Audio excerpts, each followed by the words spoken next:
Expectations are something that we run into every day. We bump into them every day, so much so that we don't even think about it. We have them automatically. An example, when we are going to take a shower or draw our bath, we turn on the faucets and we expect water to come forth.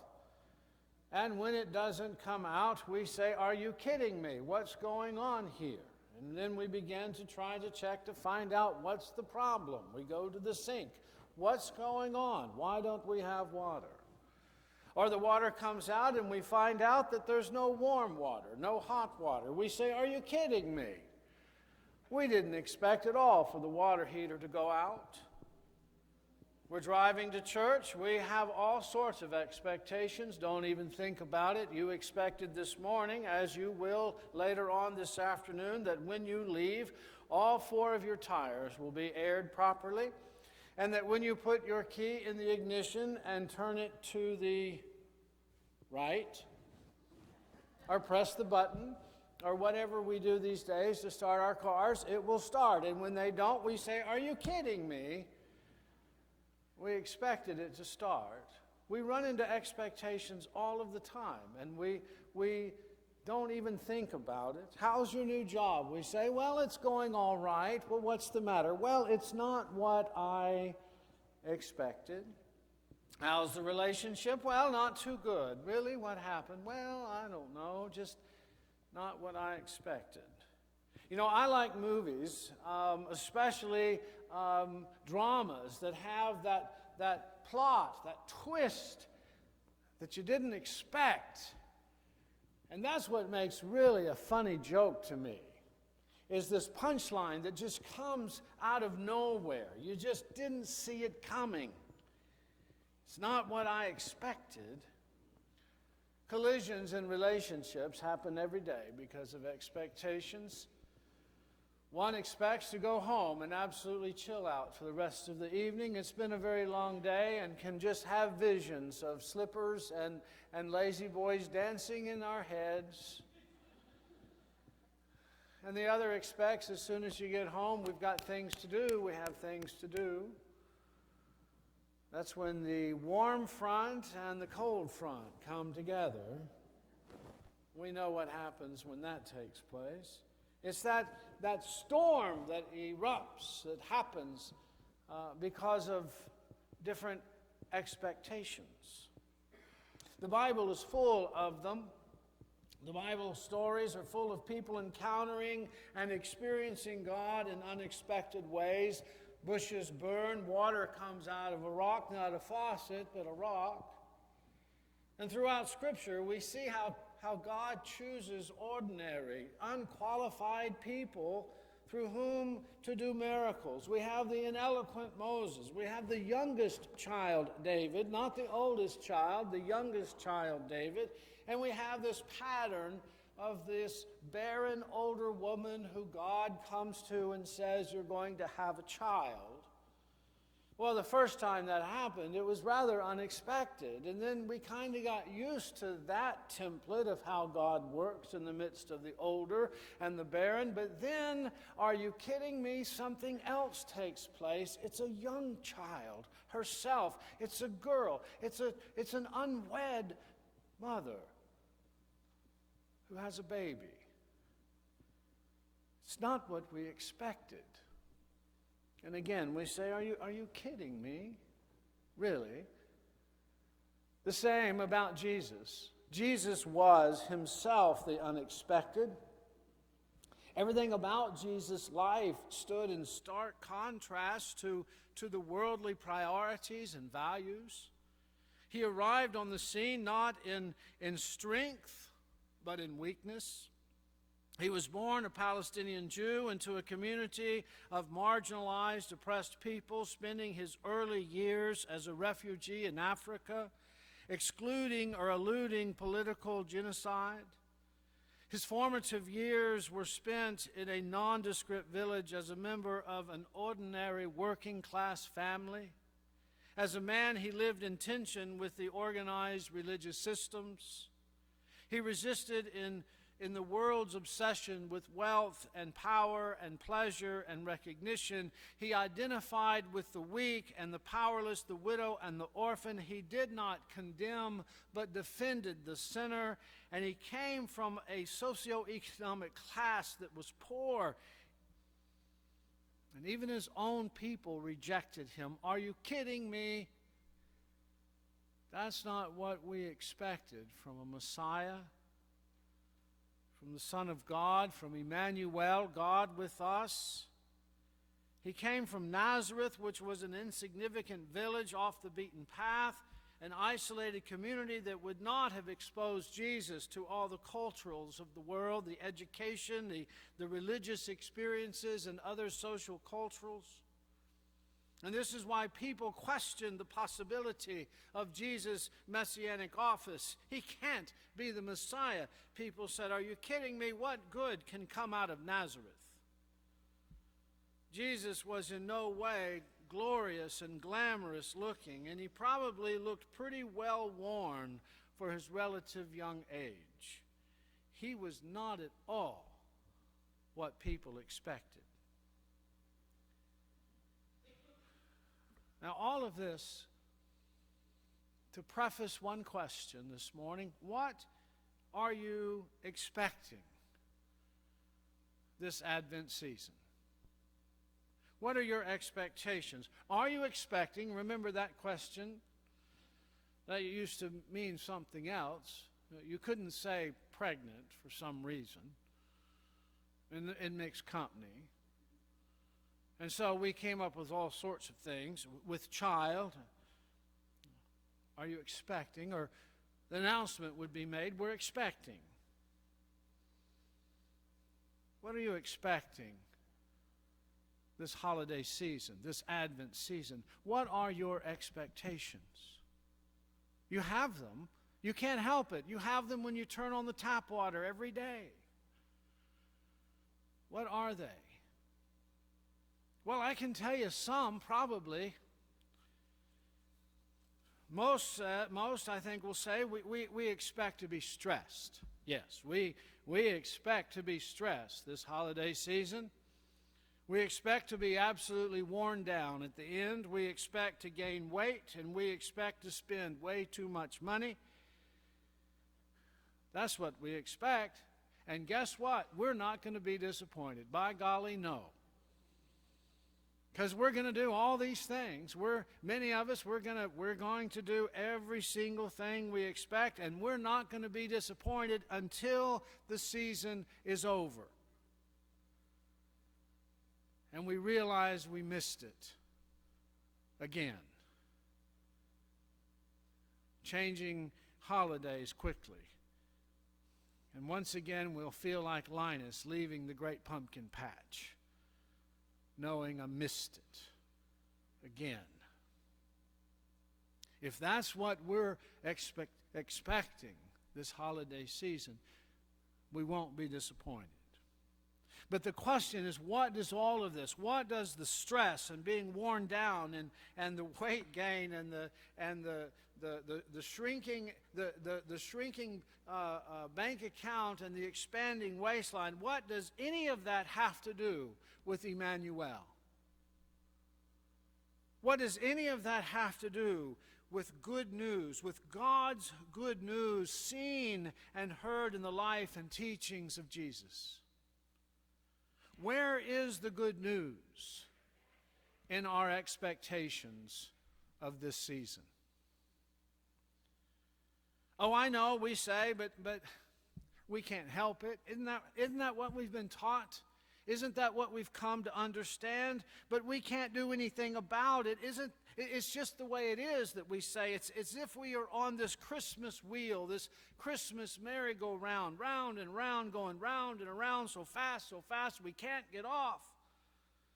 And we confess each year, don't we? We even complain about it, don't we? How the meaning of Christmas gets lost. We say in the chaotic clutter of shopping and spending and escalating debt, making exhausting preparations and building and wrapping and buying stacks of gifts that most of us don't need or will ever in our life use until garage sale time.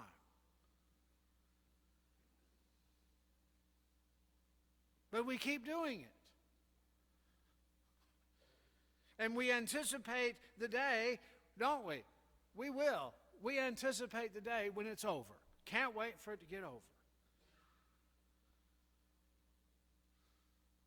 As if there's nothing that we can do about it.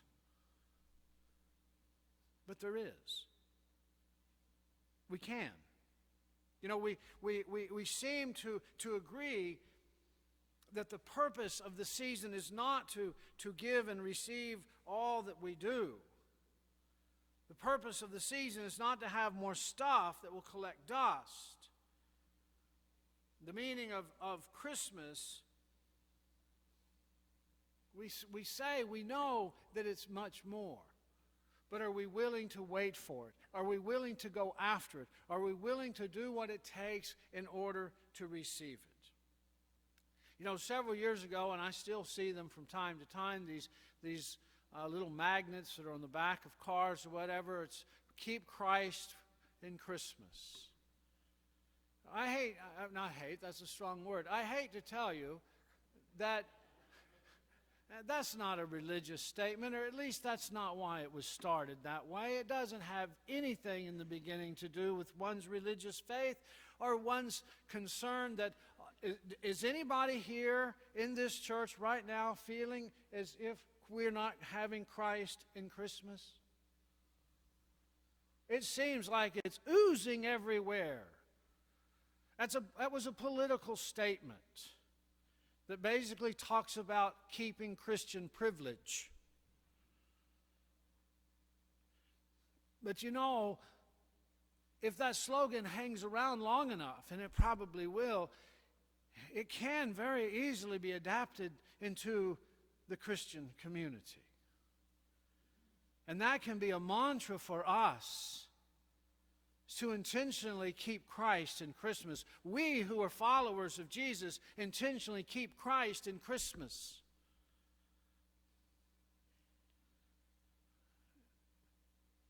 About religious practice. It's not about religious freedom. It's about religious practice that really would give that statement some punch and some power.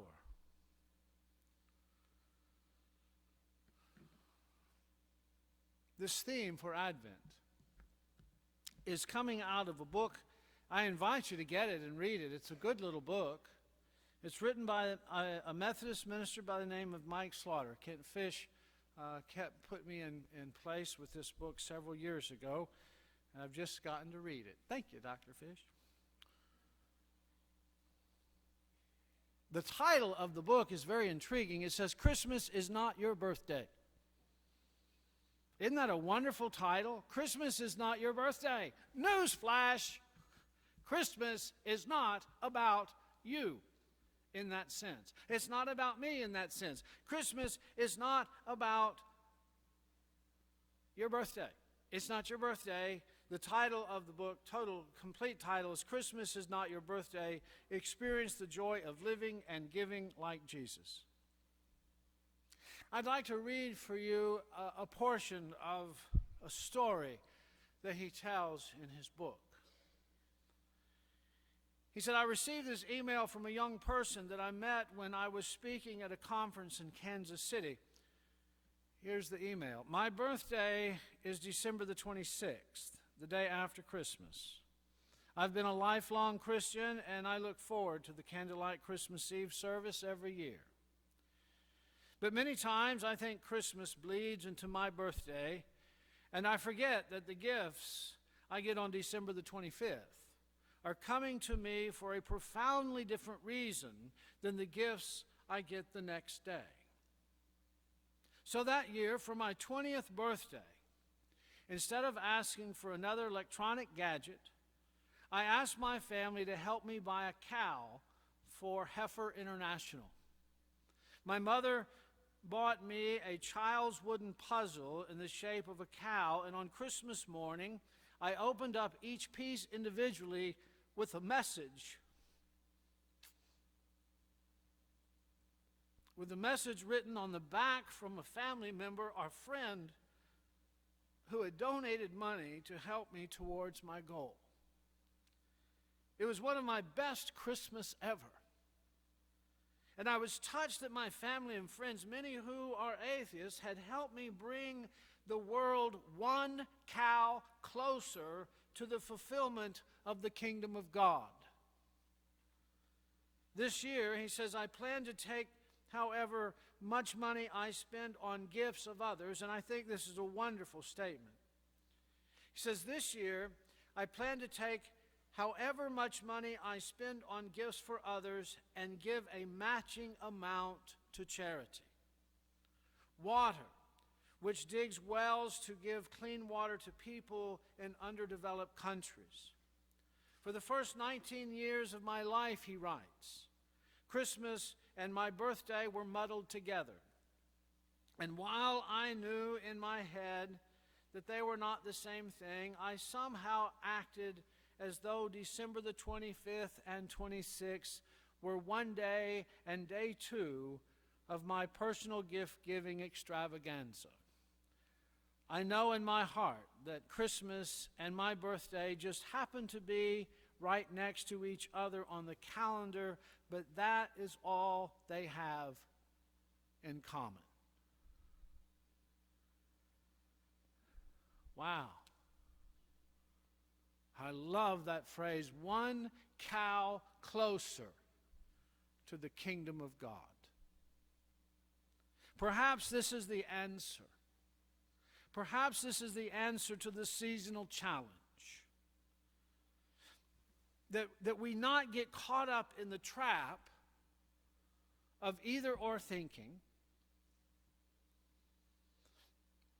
but that we navigate the season with a mindset that says both and. You see, either or thinking, to have this either we give and get gifts or we don't. This either or thinking is often a trap that doesn't work. Either or thinking is the catalyst behind it's my way or highway approach to life. Either or thinking is what creates this caste system that divide people, either in or either out, right or wrong, accepted or not, winner or loser. In the either or world, someone gets hurt, someone gets left out. The solution is a both and mindset. What difference would it make if we made the commitment, as this young man says he's going to do as he wrote his pastor, that we make a commitment, a both and this season, that says for how much money I spend in my Christmas gifts to my loved ones, I'm going to match that, dollar for dollar, to my church or to another organization that needs financial contribution. That's a both and. Or why stop at that? Why not say, you know what? And maybe that's too much right now. I'm not already trying to water it down, but that's a big step perhaps for some people to take. How about what if we said, okay, I'm going to tally up how much money I spend or we spend on our Christmas dinner for everybody that's coming over. And I'm going to match that and give that either in food or in funds to local food pantries and food banks. See how that's a mindset of both and, not either or both and. There's many ways and creative ways that we can make that merry-go-round that goes round and around to finally stop.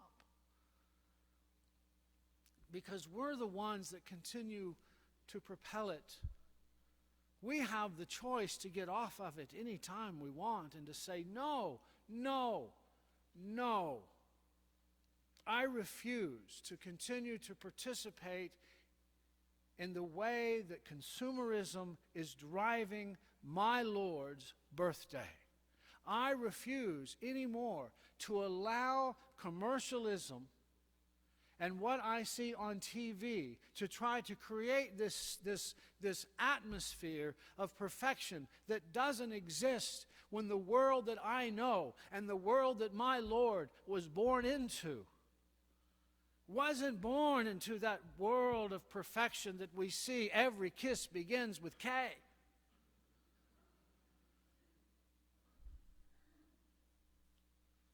My Lord was born into a world of brokenness and pain and suffering. And I want to do everything I can to help it one cow closer to the kingdom. It's both and. It's not either or, it's both and that we can be a part of.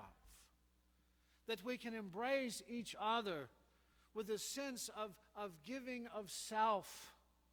And it doesn't matter. You know this. It doesn't matter the cost of the gift. You know, that old saying is the thought that counts is true. It's true. I remember several years ago I was at a camp and they did the Christian year. And when we did Christmas, we were invited to give gifts to members of our small group. Now, I realize we're in camp. We're not going to the store. There's no shopping here. And so people began to think, well, what can I give him and her and this and that? And all sorts of creativity began to take place. And so that night in our small group, we had this Christmas party and we had this gift-giving time. And it was, you wouldn't believe the beauty and the sincerity and the authenticity of gifts that were given and gifts that were received. And people would say, you know, you were listening to me in small group when I shared something about my mother and you gave me this. This means so much to me. And it was real. And it was real. It's not what we spend that makes the gift. We know that.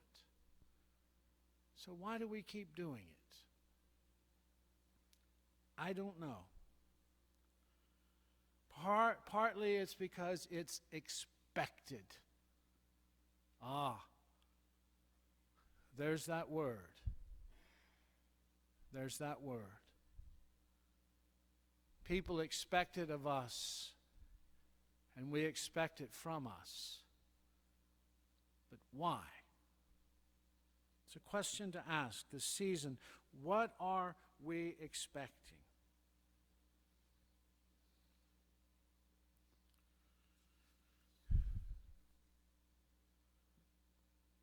I invite you to consider this as the season unfolds.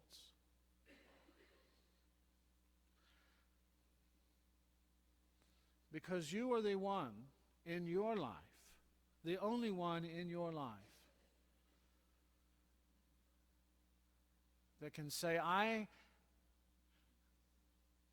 want this merry-go-round to stop. It's time to get off. And to wait.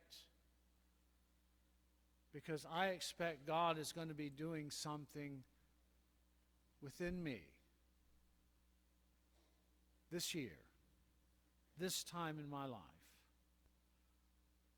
And so I need to stop and listen and wait. And perhaps what I really need is to hope for the unexpected. Because that's when the unexpected happens. That's when we know once again we have been embraced by God.